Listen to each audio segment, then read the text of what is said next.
عليكم. عندك مشاكل في الرقبه او عندك اعوجاج او المنطقه دي نازله لتحت، اقول لك على تمرين يظبطها جدا وسهل قوي. هو تمرين واحد بثلاث اشكال.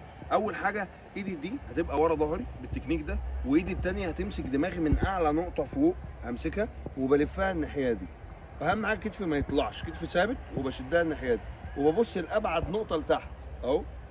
بعد كده ارتاح، بعد كده ببص ابعد نقطه في الخط مستقيم اهو، واثبت 5 ثواني. بعد كده برتاح، وبعد كده هبص لاعلى نقطه لفوق، باخد دماغي اهو وابص لاعلى نقطه لفوق. كل حركه من دي انا بستخدم عضلات مختلفه خالص. بعد كده هعكس، يبقى ايدي هتيجي كده اهو بالتكنيك ده، وراسي هتيجي كده، وبلف كده وابص لابعد نقطه تحت اهو. بعد كده ببص لابعد نقطه في خط مستقيم. بعد كده بلف وببص لابعد نقطه فوق. واهم حاجه راسي ما تبقاش مرميه لقدام، انا راسي خط مستقيم. فانا كده بعمل استرتش للعضلات وبعمل استرنس